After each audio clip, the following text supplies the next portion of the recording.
ភូមិមាមិនស្លូតទេបងប្អូនភូមិមាលេងមកទំថឹងមកយកហេតុផលបង្ក្រាបស្គមអនឡាញតាមព្រំដែនថៃភូមិមាទម្លាក់ក្របពីយន្តហោះនឹងគឺបំផ្លាញអាគារកាស៊ីណូតំបន់អភិវឌ្ឍរបស់ថៃនឹងហ្មងប៉ុន្តែខ្មែរយើងក៏មិនស្លូតប្រមាណទេប៉ុន្តែយើងគិតអំពីច្បាប់យើងគោរពច្បាប់ជាតិអន្តរជាតិអំពីមនុស្សធម៌មិនមែនតែមតទេនេះក្រុម AOT ដែលបានចុះទៅតំបន់ថ្មដាថ្ងៃទី6ខែកុម្ភៈតនចោល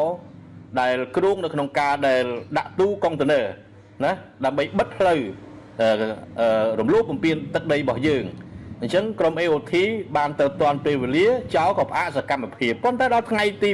7ខែកុម្ភៈ2026នេះអាកាន់ចំបលាំងនេះប្រធានមូលនិធិកុងតឺន័របាឡាលួសនេះឆ្លោះជាមួយជនជាតិចិនដែលគាត់មានអាជីវកម្មដ្ឋានមានសន្តាគារនៅទីនោះចិនគាត់ខឹងណាបាទចិនខឹងហើយឯងណាដាក់តែមកគ្រាប់ចំក្បាលឯងងប់ហើយអត់សល់ទេឯងបាទឆ្លោះគ្នាជាមួយនឹងជនជាតិចិនហ្នឹងគាត់មកជិត30ឆ្នាំហើយមកស្រុកខ្មែរយើងគាត់មករកស៊ីគាត់ចេះភាសាខ្មែរច្បាស់បាទយោងតាមការសម្ភាសគាត់ខឹងខ្លាំងណាហើយគាត់ដឹងថាទីនេះគឺជាទឹកដីខ្មែរណាទឹកដីខ្មែរនៅទីនេះគឺថាគាត់ដឹងថាសៀមនឹងគឺមកឈ្លានពានមករំលោភបំពានមកលើទឹកដីខ្មែរតែម្ដងពេលដែលក្រុម AOT ទៅគឺគាត់ហ៊ានធ្វើអីទេប៉ុន្តែដល់ថ្ងៃទី7ក្រុម AOT ដកចេញវាថ្ងៃទី7ម៉ោង5ជាងម៉ោង6ព្រឹកហ្នឹងគឺវាធ្វើសកម្មភាពពីព្រឹកហ្មងបាទដាក់រាយទូកុងតឺន័រហ្នឹងប្រងព្រាតពេញនៅតំបន់ថ្មដាហ្នឹង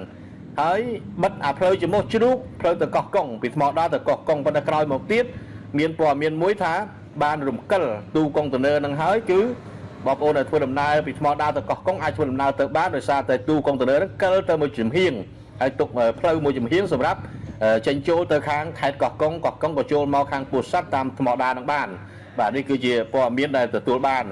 បាទវាអញ្ចឹងបងប្អូនគឺថាជាការឈ្លានពានហើយសួរថា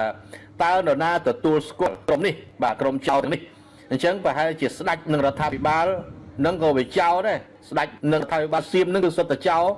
ដូចតែគ្នានឹងបានទទួលស្គាល់ពួកហ្នឹងបាទទទួលស្គាល់ពួកហ្នឹងអញ្ចឹងឲ្យធ្វើសកម្មភាពឈ្លានពានអញ្ចឹងហើយរំលោភបំពានបែបនេះតើច្បាប់អន្តរជាតិគិតយ៉ាងម៉េចយើងគិតអំពីច្បាប់អន្តរជាតិកម្ពុជាយើងគឺកំពុងតែប្រមូលភស្តុតាងនៃការឈ្លានពានព័ត៌មានយើងគឺយើងចាញ់គេហើយរឿងព័ត៌មានមិនបានផ្សព្វផ្សាយអត់អាចបំភ្លឺបំភ្លៃបានទៅក្រៅប្រទេសដូចសៀមទេសៀមគេអាចបំភ្លឺបំភ្លៃបានទៅក្រៅប្រទេសគេបាញ់យើងហើយគេផ្សាយទៅបរទេសថាយើងបាញ់គេយ៉ាងទៅបាទជាលក្ខណៈអញ្ចឹងណាអញ្ចឹងព័ត៌មានយើងចាត់ទុកតែចាញ់គេចុះក៏ប៉ុន្តែការពិតរបស់យើងគឺយើងឈ្នះគេហេតុអីបាននិយាយអញ្ចឹងព័ត៌មានយើងមិនបានផ្សព្វផ្សាយទូលំទូលាយដូចគេទៅកាន់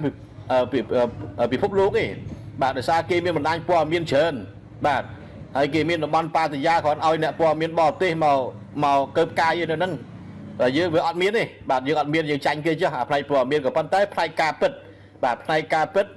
គឺបច្ចុប្បន្ននេះយើងប្រមូលភស្តុតាងជាច្រើនបញ្ជាក់ថាសៀមពិតជាឈ្លានពាន